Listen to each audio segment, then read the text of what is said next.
Well, hello, guys. Welcome to the Casual Horror Fan Channel. Today, we're discussing 2020's horror. I have the 11 best films of the 2020s. This is my list, which means it is objectively correct.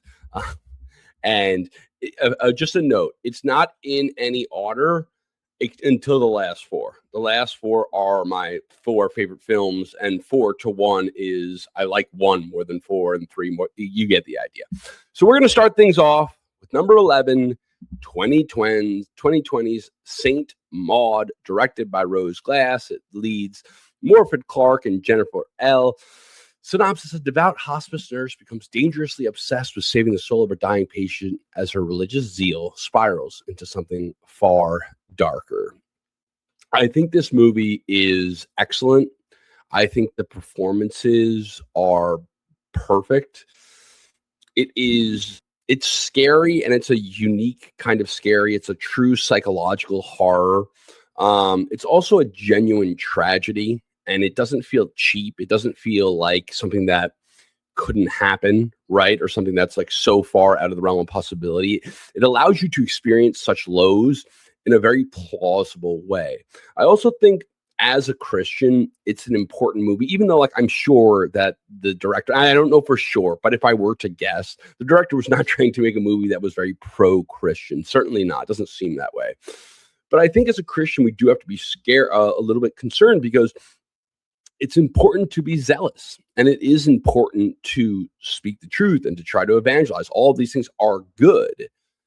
However, religious hysteria is a real thing, and what we can mistake obsession for zeal.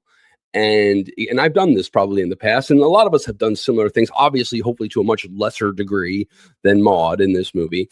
And I think it's an important kind of warning to Christians, right? Because the actual outcome when you act that way, to a lesser degree, is that people are far less interested in becoming Christian.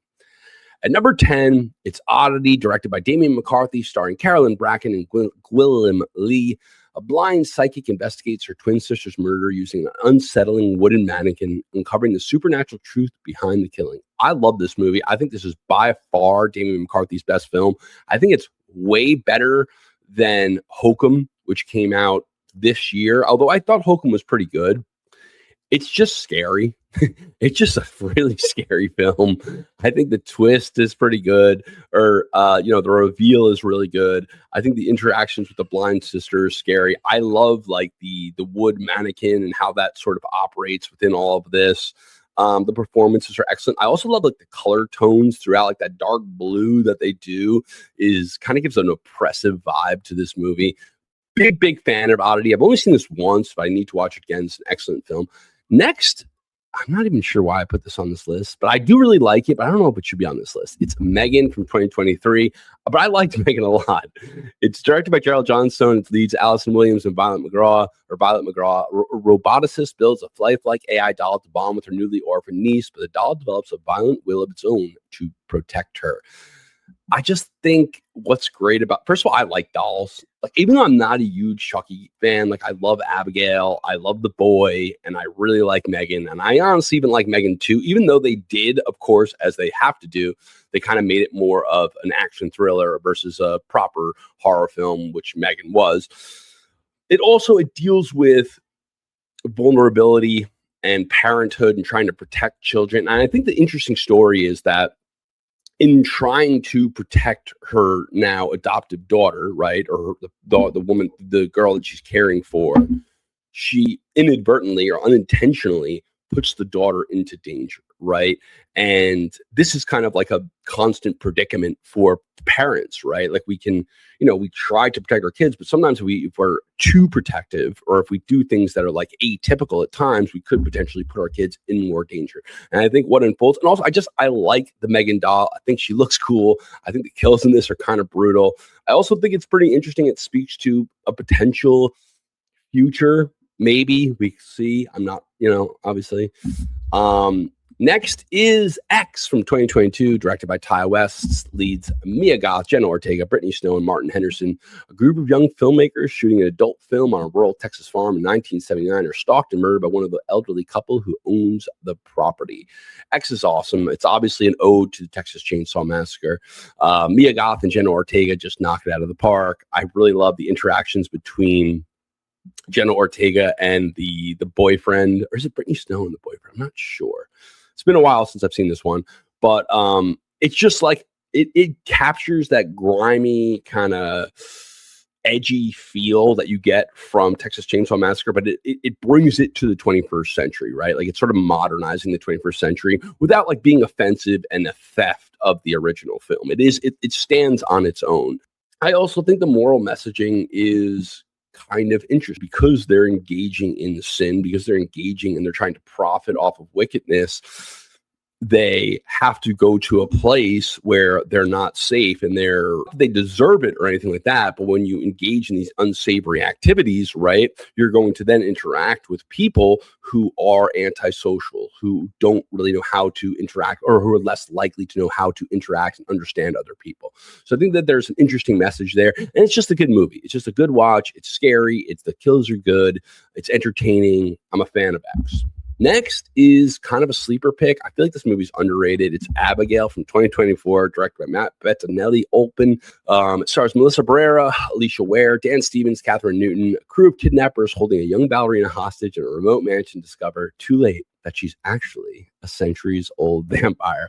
I knew the reveal. I think kind of everyone did because they couldn't really sell this movie without that reveal. Like otherwise, it's just like, what is it, like a heist movie, you know? And this was like, it's just a vampire movie. I don't know. I love it.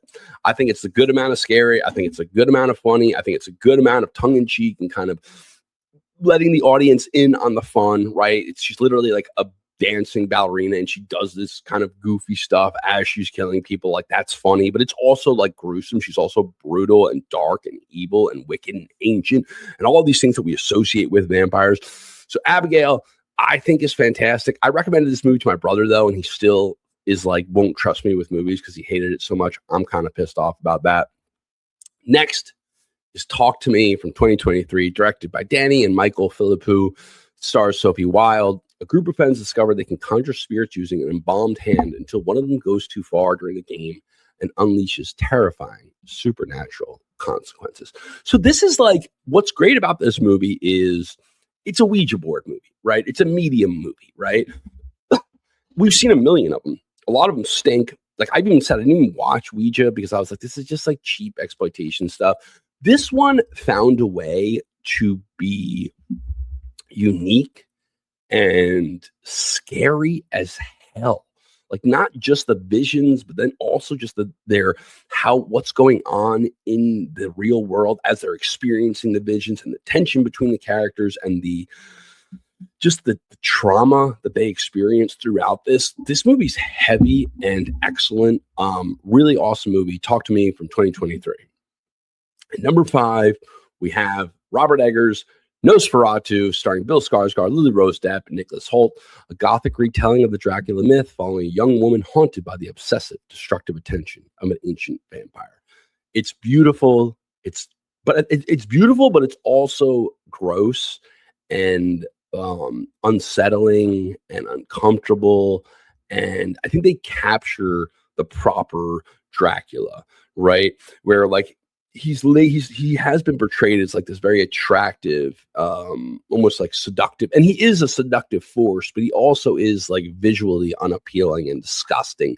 And I think he found that right balance there. Overall, Nosferatu my brother said this one was like the best movie ever. It's definitely not, but it is awesome. I also just I love the color patterns that they have throughout this, like the dark kind of like almost like dreamlike scenes. It's really awesome movie. At number 4, so now this is my top 4. All right, I think that this is better than X, and it's Pearl from 2022. Director's Ty West and stars Mia Goth. A prequel to X following a young Pearl on her family's isolated farm in 1918 as her dreams of stardom curdle into obsession and violence. I love the classic era of Hollywood, and I think they captured it perfectly. the way, I mean, I don't really know, like with the color themes and the patterns throughout. I think Mia Goth's performance is phenomenal. It's believable. This is just, it's such a tragedy. And I love it for that. I think it does the tragedy perfectly. And it does the descent into madness just it's so on point. I like the relationship with the parents, the sexual tension, all of that is interesting. I mean, I could critique it as it being a classic or a standard attack on rural America, on middle America, which obviously we see way too much of in Hollywood, and that I don't really support. But I also just think, I don't know, it's really good, man. I just love this movie. I just love this movie.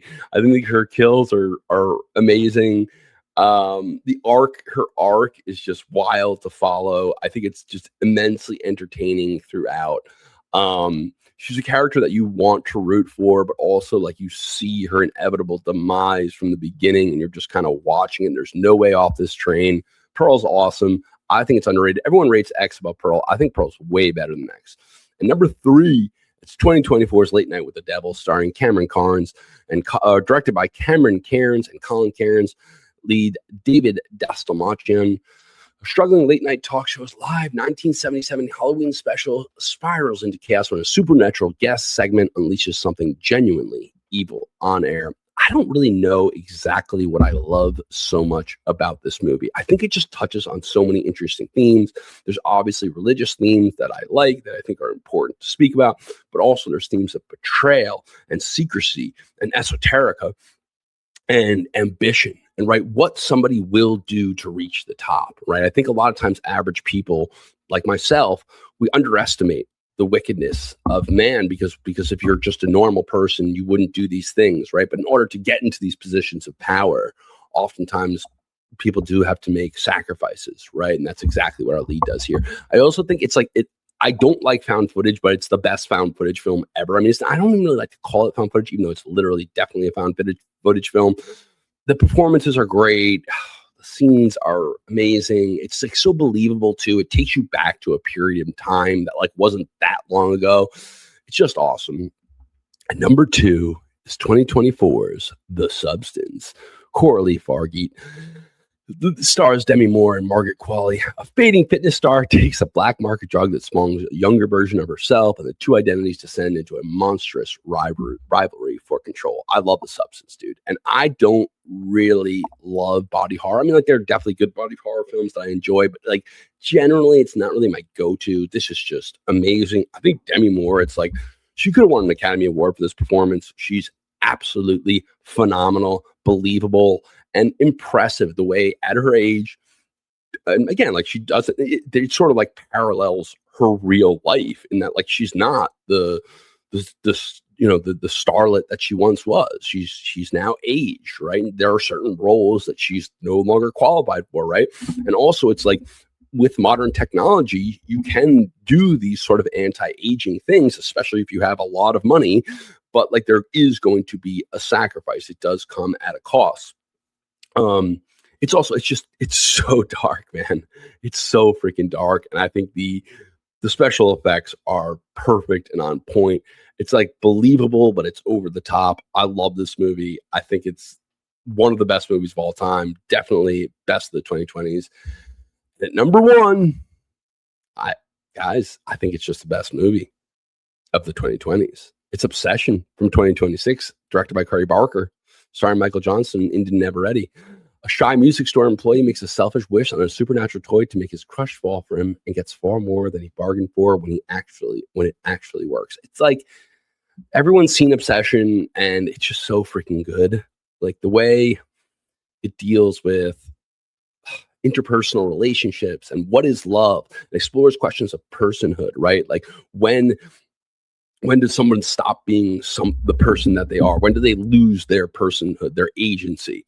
It's also just terrifying, and it's relatable though too, right? Because during it, if you're a guy or a girl, right, like you can sympathize with the boy in it, who I'm forgetting his name, but Michael Johnston, you can sympathize with his character because, like, in a lot of ways, Indy Neveretti, this character, she just does like annoying, obnoxious, ridiculous things that girls have done when they're like obsessed with you. And I'm sure like vice versa. I'm just speaking from a guy's perspective. But at the same time, you can sympathize because he's the one who got them into that situation and he has to take care of this girl, right? So it's just like, it's literally this impossible situation. I see this as like really a modern Shakespearean horror. I do. Not Shakespearean tragedy. Anyway, guys, that's all I've got. This is my list for the best 11 movies of the 2020s so far. Let me know what you think of my list, and I'll see you guys in the next one. I'm out.